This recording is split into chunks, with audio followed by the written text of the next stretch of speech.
We should be doing this outdoors, but we couldn't do all that will follow after an extraordinary presentation tonight. I'm going to put it this way. Helene and I, just a biographical note, do a lot of work in organizations, and we are colleagues with somebody who told us that, story will be familiar here, told us about an initiative that he had invited himself into to help religions learn to dialogue with one another along the lines that the people do in the United Nations, as nations can dialogue. And he began to describe a bit some of the early things that they had done to put together a charter over 5 years. As we heard this thing, we said, this is enormous, absolutely enormous. It turns out that not too far from us lives the executive director of the United Religions Initiative, Charles Gibbs. So, we've been thinking about this, reading about it, talking about it now for years. It's been now 10 years since this initiative has been underway. And one way to take a look at this is that this is one of the most exciting developments, I think, in the field of religion, existing religions that I've come across. Not only because the dialogue has been taking place, but the processes used are extraordinarily designed to help people listen to one another and understand at a heart level, to use that language. So this is really something else. Now, Charles is a Episcopalian minister by background. He's a humble man, so I keep saying, tell him how good this is, So I'm going to do it for him right now. I mean, this is really something else.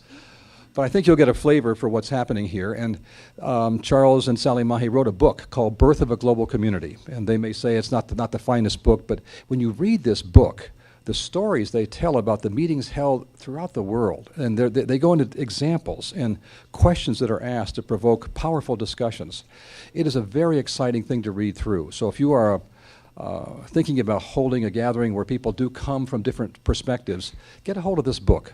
There are more academic ways to look at this in the field of appreciative inquiry, but this is a living example, I think, of how it's done. And the stories are thrilling. I really found them absolutely thrilling. So I want to thank the two of you for, it's not easy to write a book like this in such detail. So we are, I think, the word gets overused, but I think it's a real privilege to have Charles with us. He's been with us the whole conference. When he said, I'm going to come sit in, see what you all are talking about. And this is a man who has great heart, great wisdom, and has really been in charge of an initiative which I think is going to change the field of interfaith cooperation, so that people in the religions and native traditions, as you were saying, become real forces for peace. So thank you, Charles, for joining us. Welcome.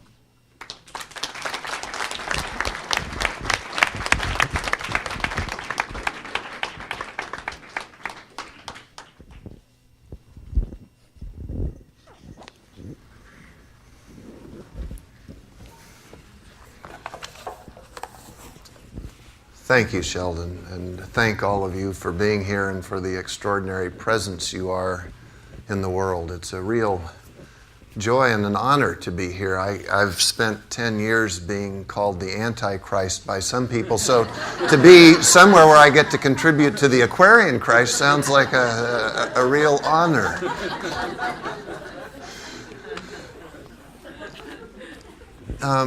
That was a very generous introduction, and when I travel to anything, I come as myself, but I also come bringing a global community that is now in over 60 countries, whose activities involve over 1 million people every year. And it's really important for me that they be here with us. So this is the beginning of a slideshow that my dear brother Lars, sitting at the back of the room, is going to activate right now.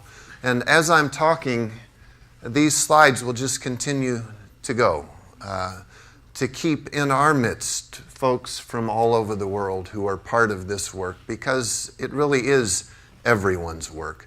So to begin with, I'd like to bring you greetings of love and peace on behalf of your sisters and brothers of all faiths all over the world who have come together in the United Religions Initiative. And as I did in my workshop earlier today, I would like to invite us to begin, as we begin our gatherings at URI, with a moment of silence. To begin by inviting our sisters and brothers all over the world into our midst. We are here in this beautiful place, as safe as human beings can be on this planet, after, I think probably for everyone here, a good dinner. We're well fed. And it's important that we remember we have sisters and brothers around the world who are not in safe places. They go to bed at night fearful that they might not wake up. They wake up fearful that they might not survive the day, and with good reason.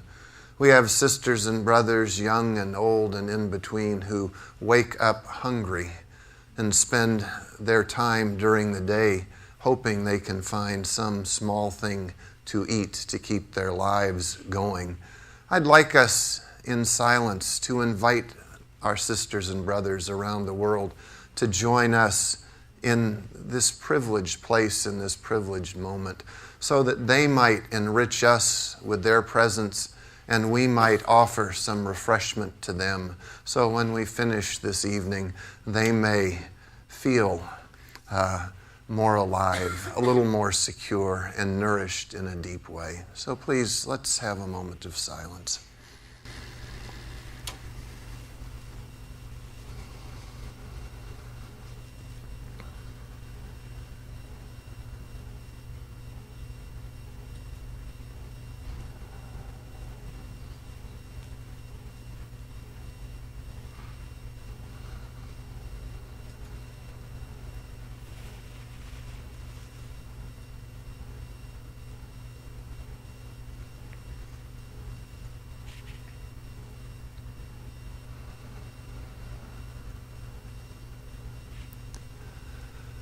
Loving Creator, we thank you for the gift of life this day, for the privilege of being here together in this extraordinary gathering.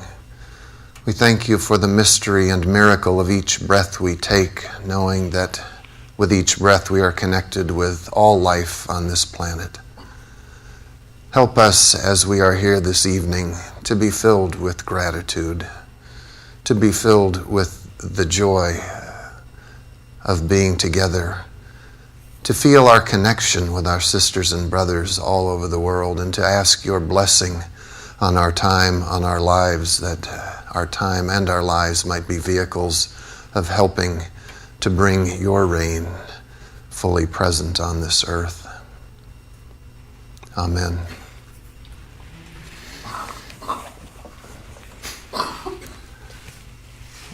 We're all here together, and I have to confess that during the time I've been here, I've been remarkably lost a good part of the time.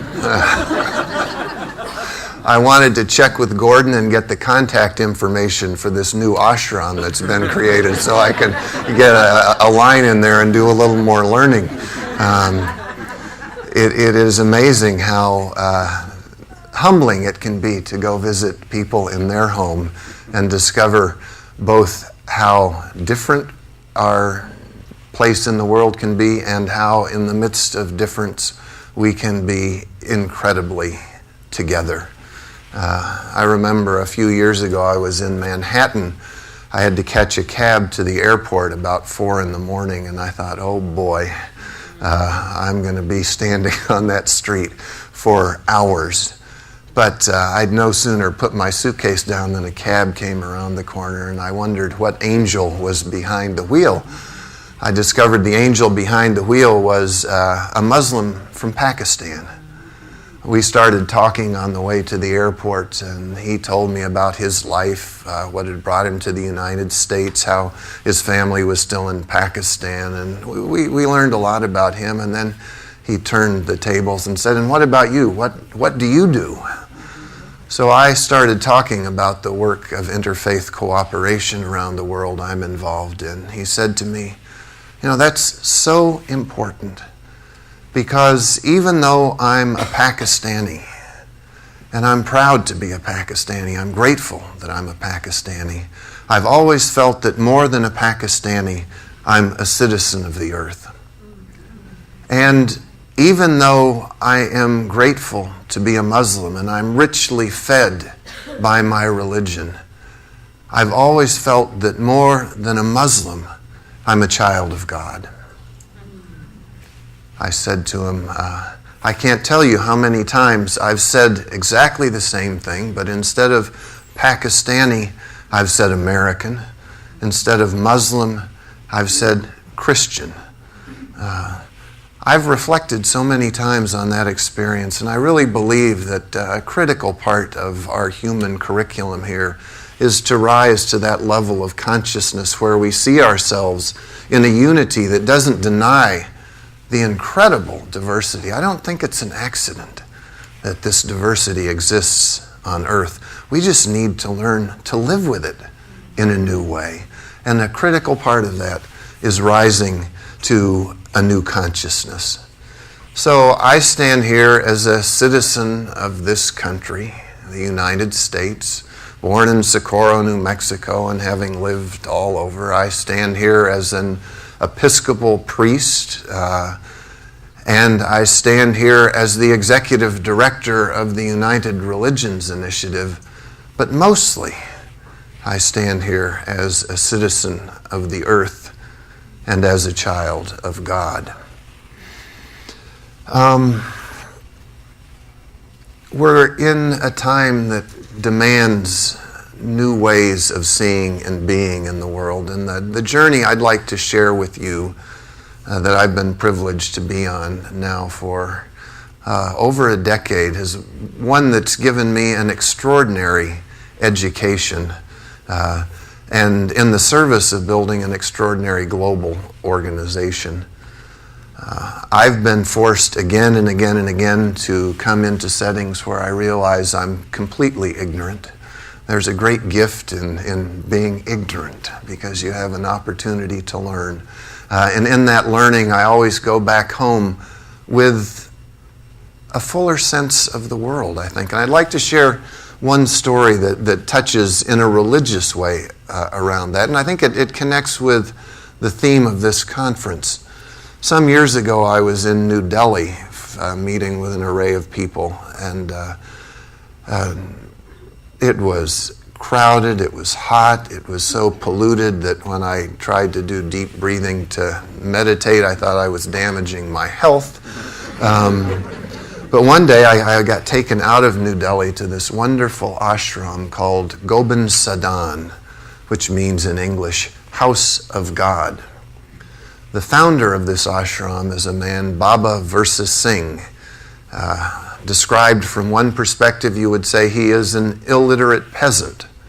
He can neither read nor write, and from very humble origins. From another perspective, you would say he was an extraordinary holy man whose followers talk about miraculous healings, talk about him bringing people back to life from the dead, talk about him walking through environmentally ravaged fields, and the next season they bear lush and abundant crops. And in my tradition as a Christian, I'm used to those stories being safely contained in a book that was written a long time ago. So, the notion that there's someone walking around doing that now, not just someone, but a Sikh, that's a wonderful invitation. I walked onto his ashram and felt this deep, deep sensation of peace. I discovered that in 3 places on the ashram, 24 hours a day, there is a sacred fire being tended. 24 hours a day, people are chanting from the Sikh sacred scriptures. And if you are part of that community, and many of the people who are part of that community are people rescued out of extreme poverty in India and brought into that community as full shareholders. When your time comes to tend the fire or chant, you're there. And if it's from 2 to 3 in the morning or 3 to 4 in the morning, you're there with every bit as much light and joy as if it's from noon to 1 in the middle of the day.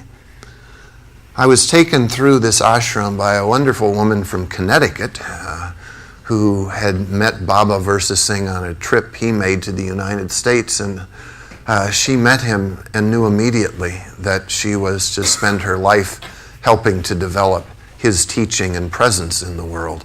Again, that's a kind of story we're used to hearing in our scriptures. Suddenly, they left everything and followed. This woman did, and she was taking me around and took me in this little cubicle that was her room. There were books in a little wooden crate, and I saw one written by a good friend of mine named Marcus Borg, the title, Meeting Jesus Again for the First Time. I said, oh, that's a wonderful book. She said, come, I want to show you something. So she took me down this little dirt path between these lush fields of corn growing, and we went around a corner. There was a barn and then a stone fence. We went through the door and the stone fence into a beautiful garden. She pointed across the garden, and there was a statue. It was Jesus. She said, that's where Jesus appeared to Babaji. And I went, interesting.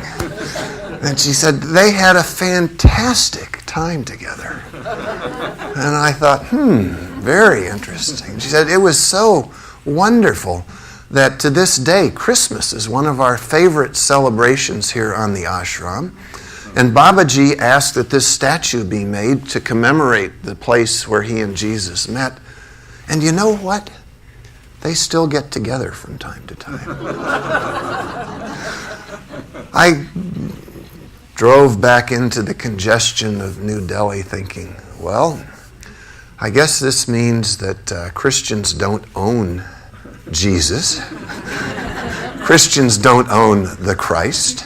And there's a lesson in that, I think, for everyone. You know, we have our constructs, we have our systems of understanding, and sometimes they're neat and sometimes they're messy. But the divine is so much bigger than any of our constructs.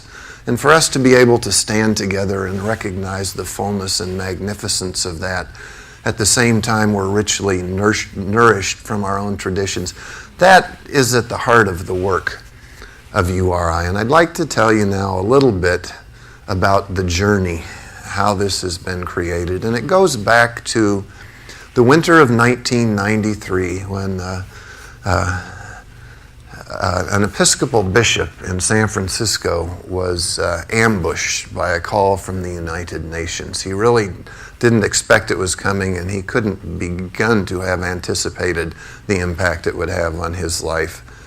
The person from the UN said, we're coming to San Francisco in 2.5 years, in June of 1995, to commemorate the 50th anniversary of the signing of the UN Charter in San Francisco.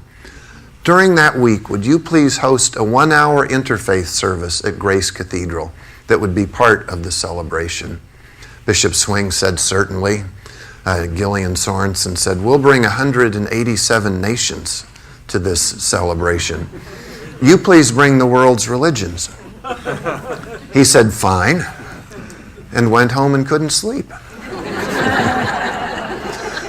And he started thinking, this is an invitation from the world of nations to the world of religion. And it says, we're having a party because for 50 years, even when we've been at war with each other, we've worked together on a daily basis to find peace. We've had a shared vocation. We haven't given up our individual identities, but we've found something bigger that we can work on together.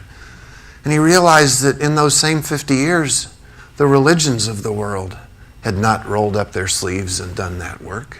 More often, they were part of what was dividing people than bringing them together. So he talks about coming to the realization that led him to dedicate the rest of his life to creating a way where people of different faiths can come together to discover and then live into a shared vocation for peace, for justice, for healing, that will not change the unique identities of the different traditions, except, of course, as we're always changed all the time. And the Buddhists have a wonderful saying, take a cup of water out of the ocean and everything is changed forever.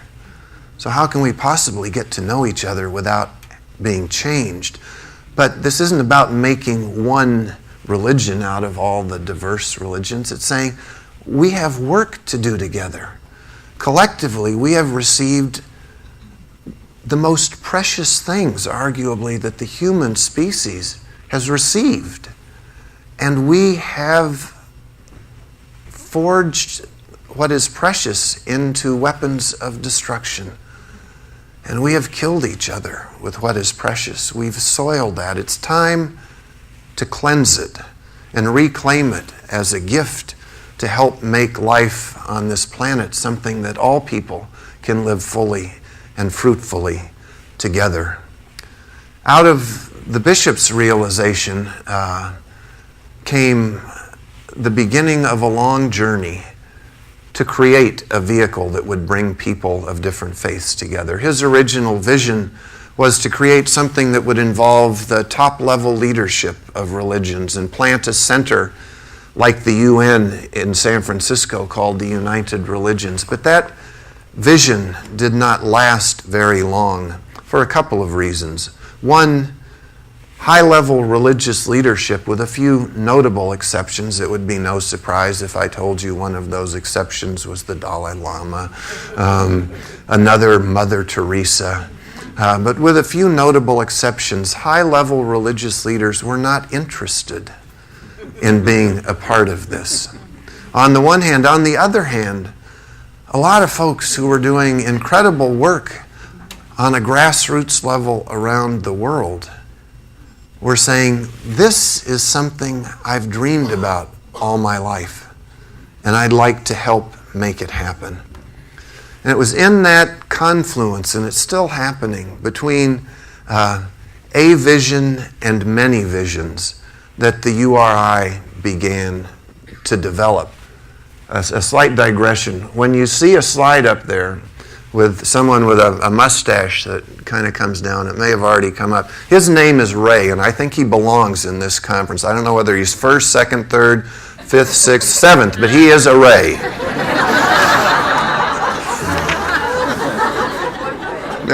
Fourth Ray. Yeah. So, I guess the first time he comes around, he's first Ray, right?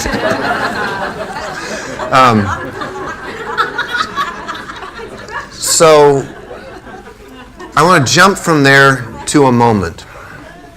We saw that beautiful video about this precious planet we're on earlier today. I'd like you to imagine that we're transported from here for a moment, and we're in a place called Itatiaia.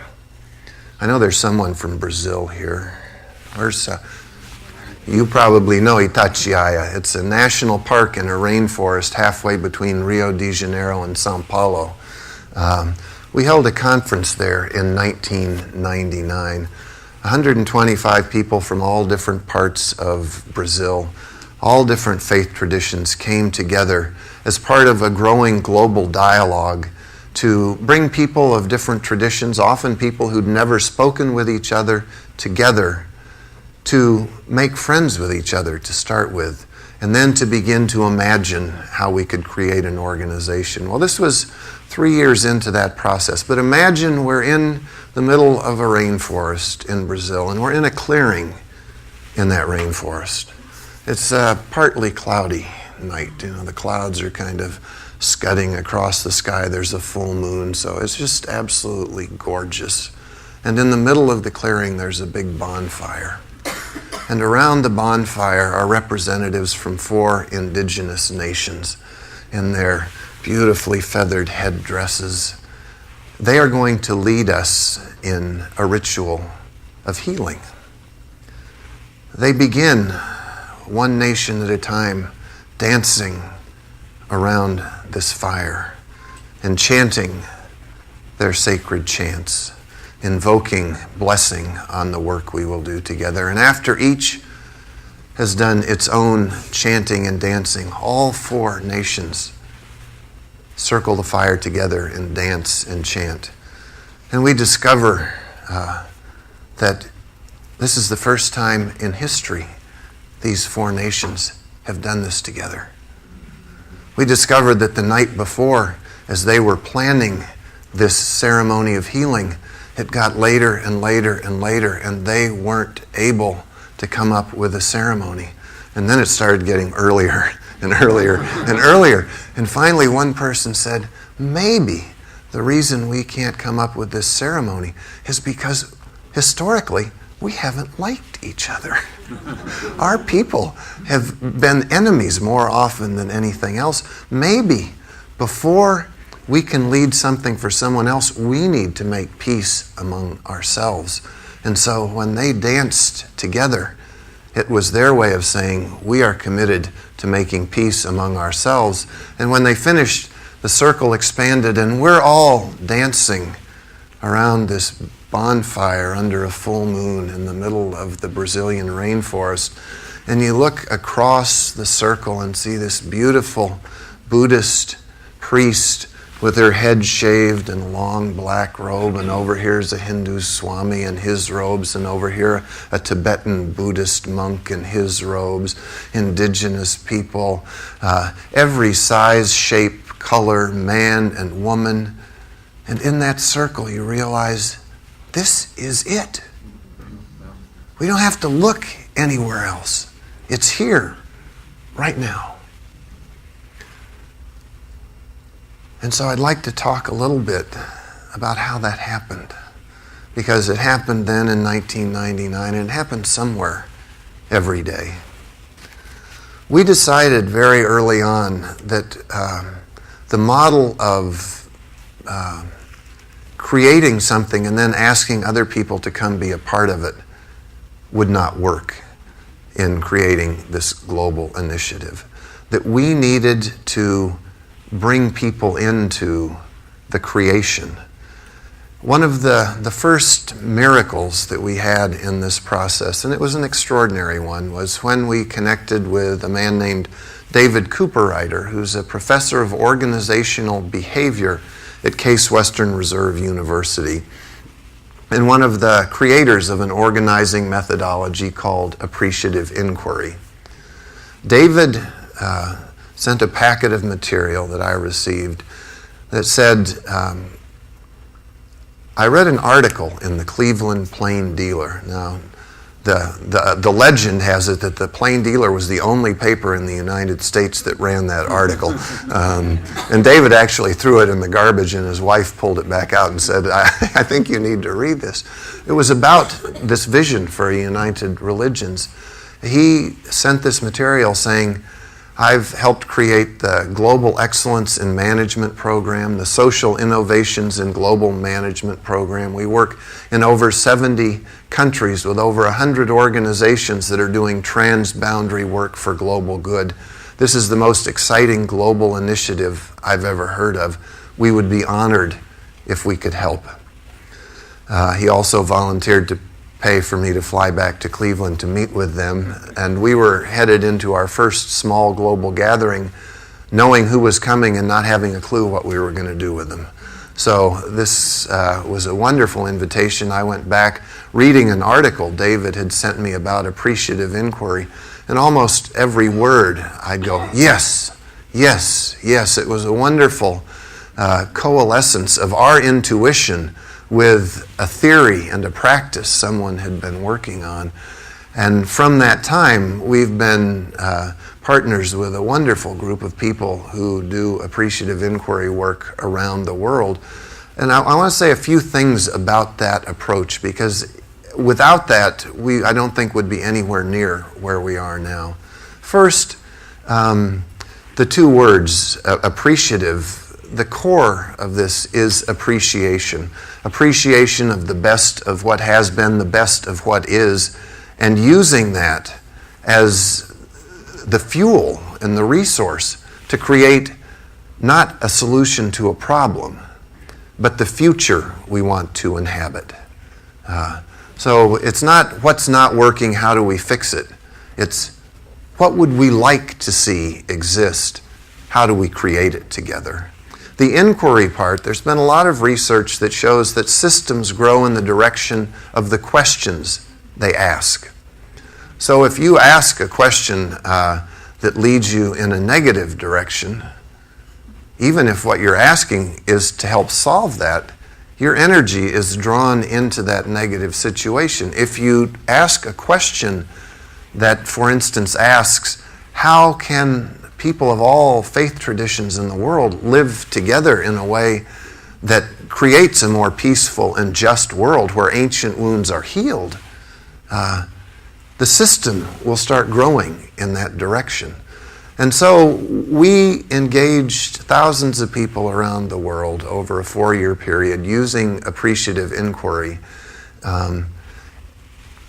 And the folks who were in the workshop earlier had an opportunity to participate in an appreciative interview where one-on-one they sat and asked each other questions that invited them to go deeply into their own experience, and out of their experience to offer things that really were precious and life-giving to them that then can be precious and life-giving for the shared endeavor that we would embark on.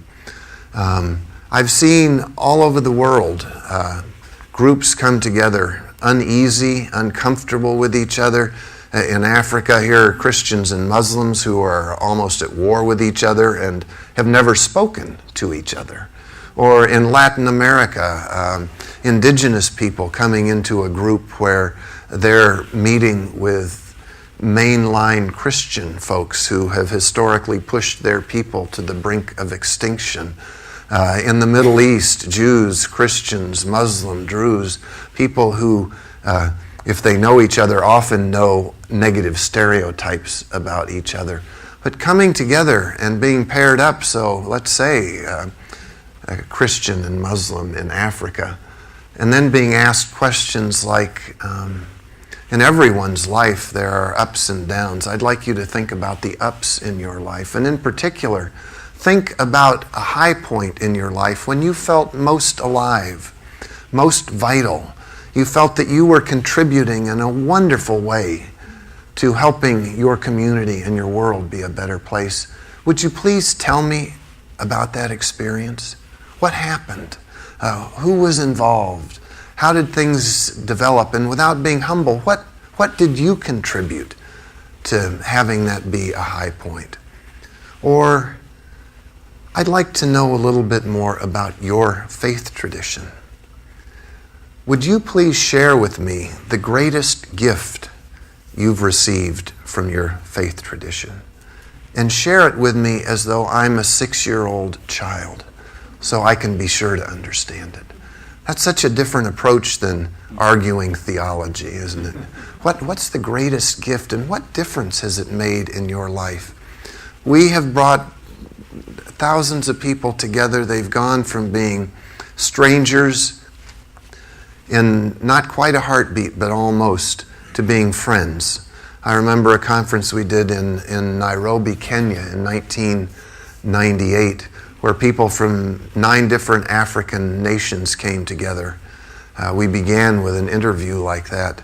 2 days later, I had people coming up to me saying, I'm a Muslim, and I was afraid to come to this conference because I was afraid I was going to have to sit down and talk with a Christian.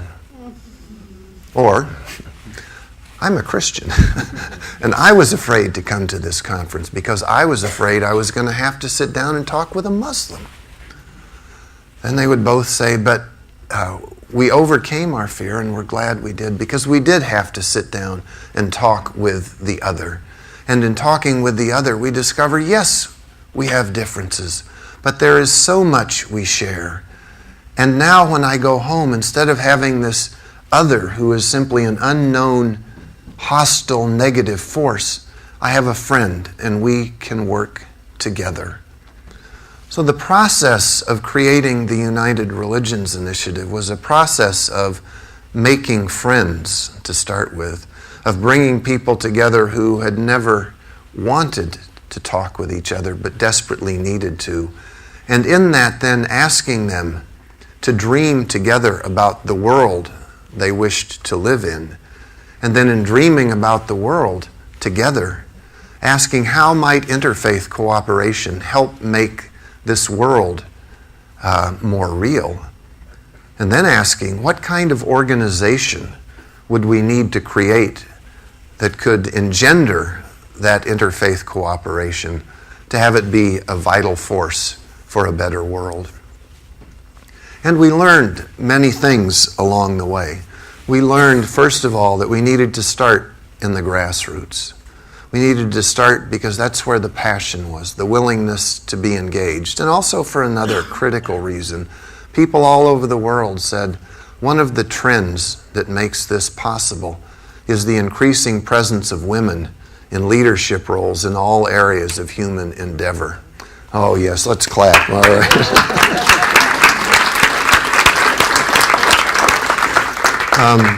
And sadly, probably even tragically to this day, when you look at the hierarchies, that's another word I'm having to adjust to here, the hierarchies of religions, you don't see very many women, but when you're in the grassroots, boy, are they everywhere and heroic.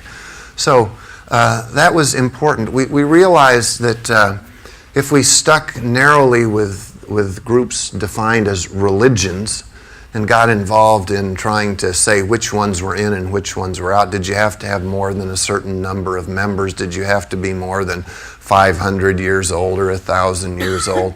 That was a losing battle, and as my kids would say, so old school. So we started talking about religions, spiritual expressions, and indigenous traditions, with a belief that anyone who wanted to be part of the work should get to be part of the work. We heard from people all over the world, we want to be part of something global, but we don't want a global big brother or big sister somewhere telling us what to do and how to do it, because we know where we live the things that need to happen, and we know the ways that work in our communities.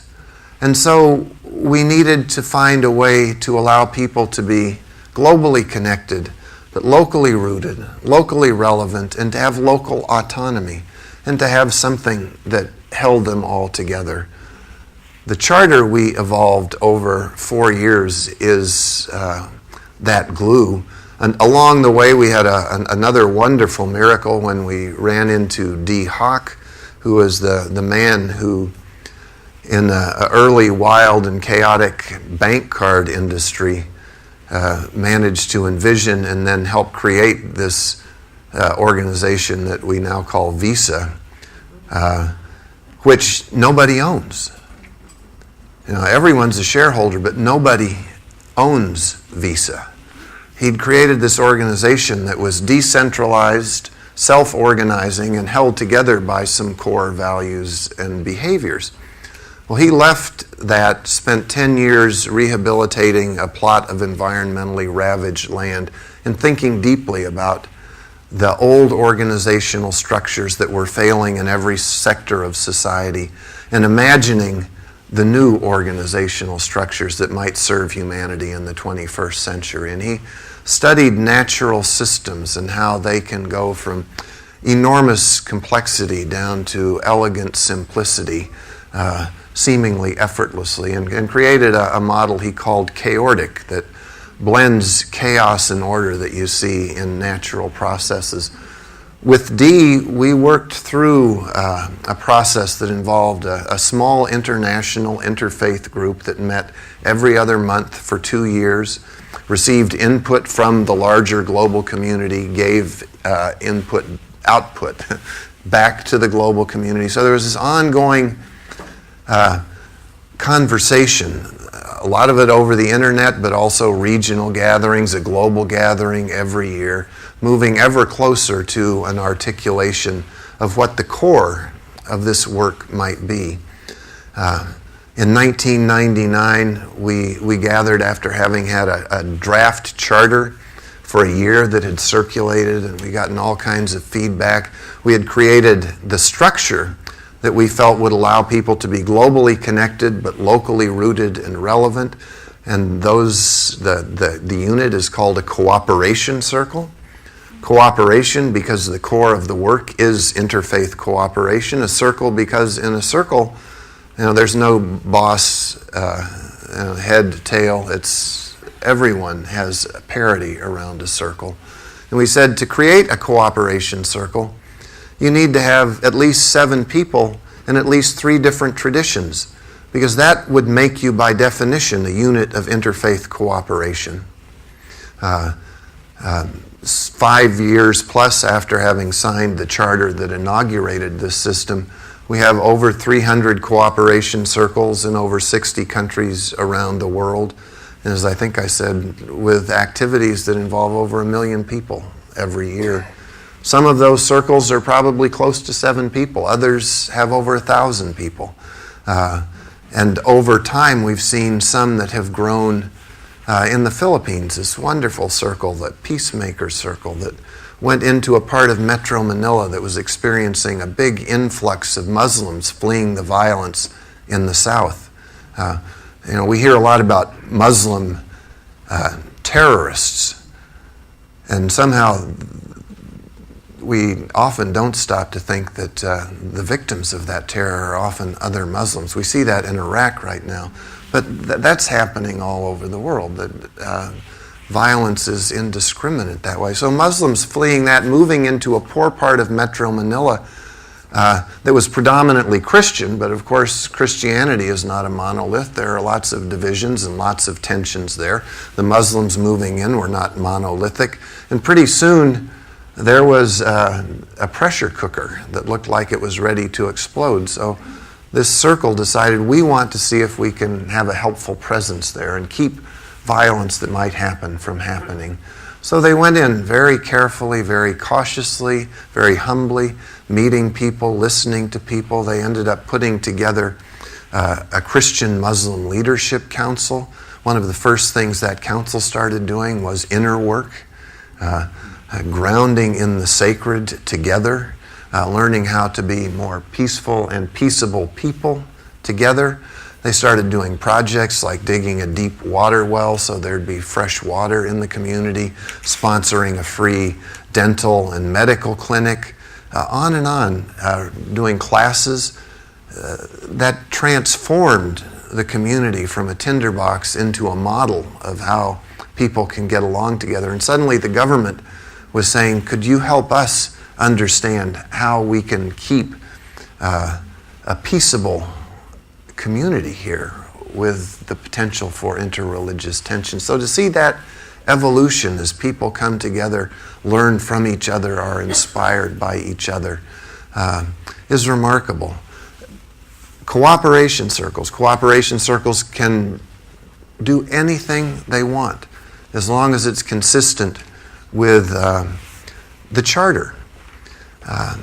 That was an example, but we have cooperation circles all over the world doing an array of things that I'll talk about a little bit in just a moment. But first, to get to the end of the charter. In 1999, we brought people from all over the world together for a global gathering to review the work on the charter, to experiment with making cooperation circles, and after most of a week together, we said we'd like to get a sense of this group about how you feel about the preamble, purpose, and principles of the charter. And so we passed out green, yellow, and red cards to everyone. We said, if when something's red, you think it's wonderful and you're ready to go with it, you hold up a green card. And if when it's red, you think it's pretty good, but you have a question here or there, you hold up a yellow card. And if you go, no, that's wrong all the way, hold up a red card. So we read the preamble together and asked people to show their cards. There was a sea of green. Oh, it was wonderful. A few yellows, maybe one or two reds, and the people with those colors said, well, we think the language about the environment ought to be stronger. We think the language about the equal participation of women and men ought to be stronger. Good guidance. We read the principles. Again, a sea of green and a few yellows and a few reds with the same concerns. Then we read the purpose statement, that pithy one sentence that's the core of everything. And there was a sea of red with a few lonely greens. And after 3 years of crafting that one sentence, I felt like crawling under the tables and out the door and going home. But God wouldn't let me. I invited anyone who cared passionately about the purpose to come to a meeting. We sat in a circle, about 30 of us, and I said, I'd like to hear from each person, what is most important for you to have in the purpose statement if you're going to be part of this organization? The first person who spoke was an Anglican bishop from Canada, a wonderful man named Michael Ingham. He said, well, as an Anglican, as a bishop, and just as the person I am, God has to be in the purpose statement, because if God is not in the purpose statement, I can't find myself there. Good.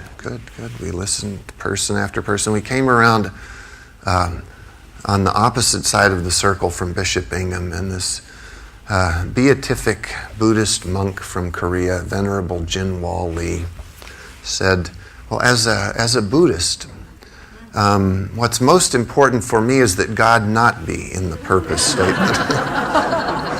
Because if God is in the purpose statement, then I can't find myself there. Okay, God and not God. That seemed about as oppositional as you could get, and after 3 years of working on a purpose statement to get to that point, it would have been easy to say, let's just not have a purpose statement. Well, we don't need one that much anyway. But a funny thing had happened over 3 years. This incredibly diverse group of people from all over the world had come to love and respect each other. They had come to live a shared vocation for peace, justice, and healing. And living it, somehow the challenge of finding the right words seemed like a critically important but minor undertaking. So we moved on from there, and some months later came up with the purpose statement that exists now.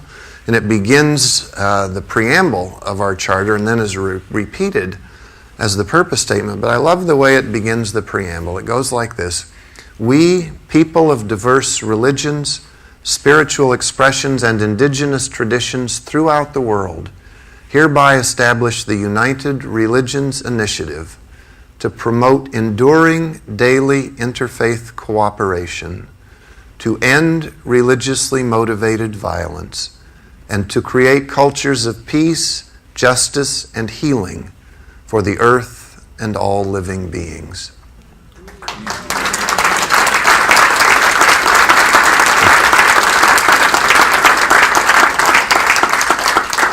I accept that gladly on behalf of all the people who struggle to get to that language.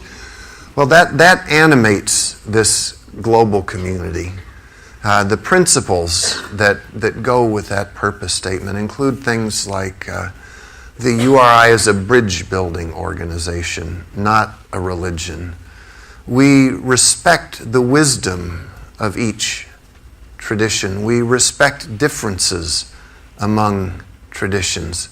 We give and receive the gift of hospitality. We speak and listen with respect to deepen mutual understanding and trust. Each of those principles represent learnings of being together and the kind of ground of being that made it possible for us as very diverse people to be together. The organization that has grown from that takes my breath away for a couple of reasons. One, it just seems to me such a gift in my life, but a gift in the world. And the other, honestly, is because I spend every day running to try to keep up with it, and I'm always out of breath that way. But to see in a world that is so fractured in so many ways, a community that lives and breathes every day, a consciousness that it is a global community, that it is a global community of people of diverse traditions united around a common purpose with shared values and a shared vision, is really remarkable. We have an internet listserv, and folks contact people from these cooperation circles, can be in conversation with each other on a daily basis. And I would be not only lying, I would be doing a disservice to the challenges and gifts of the work to pretend that all is always sweetness and light on that listserv. It was remarkable, for instance, to watch the email traffic when these cartoons of Muhammad were published in a Danish newspaper. You learn that we get information so quickly, and it elicits a response so quickly. And something is created out of that when you discover, if you'd waited a day, that the information you received would be very different.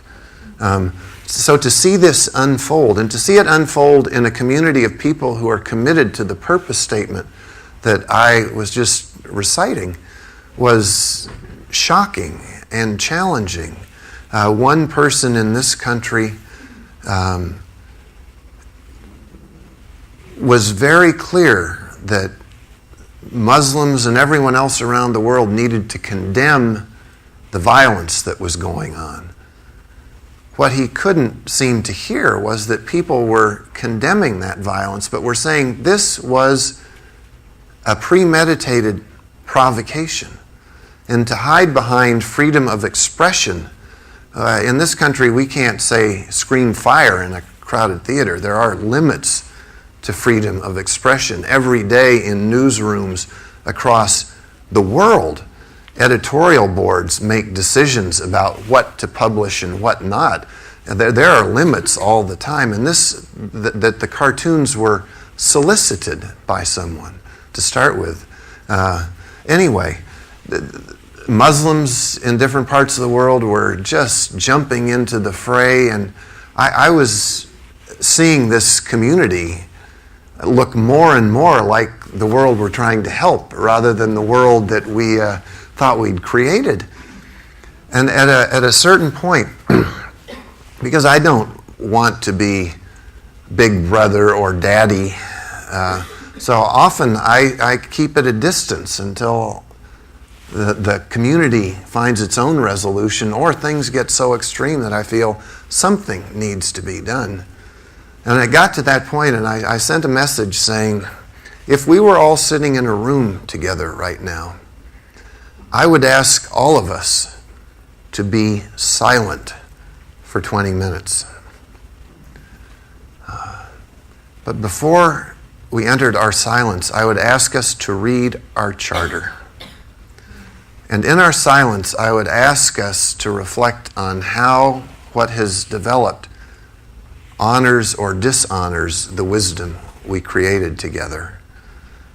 And then when we come out of silence, let's reflect on that before we continue the dialogue. And that worked for about 2 days. And then it just started again. And finally I called the person in this country. He's a fierce warrior for justice. And that's the gift and the shadow all together. And I was ready really to read him the riot act, because he couldn't let go of this. And somehow, by the grace of God, as I was waiting for him to answer the phone, something clicked in me. And instead of lighting into him when he answered the phone saying, "How could you possibly be doing this?" he answered the phone and said, "Dave, it's Charles. I just wanted to call and see how you're doing. I know this has been really rough." And suddenly he was able to open and say how attacked he felt, how hurt he felt.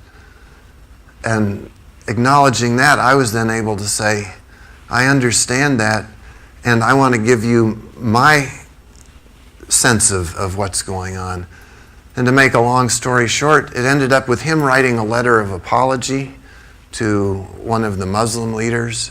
The two of them together crafted a shared statement of common ground and common purpose that they then circulated to the whole community. And through that, we became stronger. There is something incredibly powerful in being community together, in caring for each other. I have a map on the wall in my office. It's some people say, "Why is the map upside down?" And I say, well, it's not upside down. It just has the southern hemisphere at the top. And as the legend says, who says north's up anyway? And I keep that there to remind me every day that we're called to look at the world in a new way. And if you look at the world with the southern hemisphere on the top, it is magnificent. There's this huge base, and it rises. When it's the other way around, there's this huge top weighing on these little spindly points. It's a different place. But when I look at that world, it's my neighborhood now. And it's the neighborhood of all these folks around the world. So when there's a bombing in a nightclub in Bali, people think of our dear brother August Indra Udayana, whose face is somewhere in this slideshow. And within 48 hours, he receives over 1,000 emails from people around the world saying, we want you to know we're grieving with you, we're praying with you, we're supporting you in your efforts. And those emails go to the governor of Bali, and he says, this is the antidote to the poison that led to that nightclub bombing.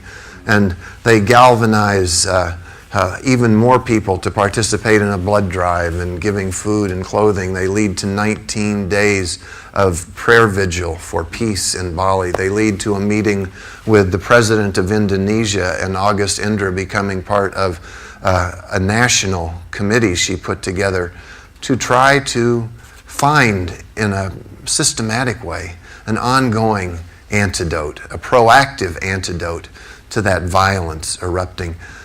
I could tell you a million stories like that of how this global network of caring and compassion is creating not only good in local places around the world, but it's creating a global good that I think is the prefiguring of where we're called to be as people. There's, I think, my favorite passage in all of the Christian scriptures is actually not even in the officially recognized Christian scriptures. It's in the Gospel of Thomas, which is one of the ones that got kicked out. But it says very simply, the reign of God is spread out on the earth, but the people don't see it. This work has helped me and helped thousands of other people around the world wake up and see the reign of God on the earth. In experiences like that one I invited us into in Brazil, but those experiences happen every day where we are being what we seek to become.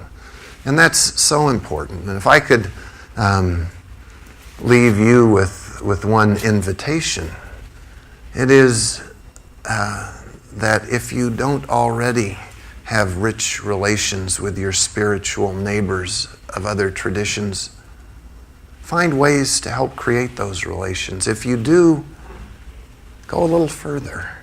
I think the Creator demands that, really.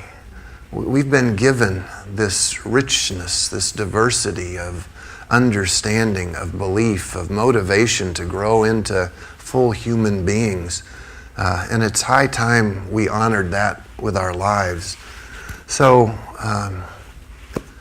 thank you for sitting and listening. Thank you for the great work you do.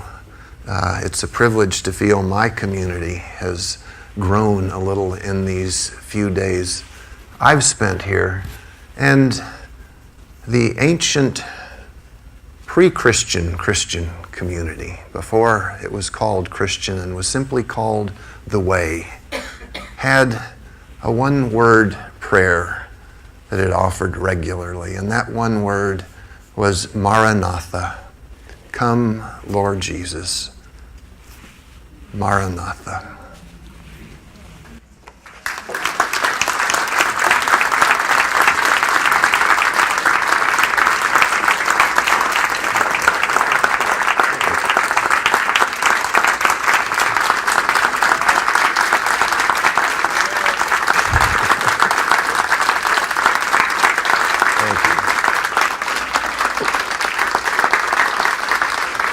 Thank you. Oh, you're welcome.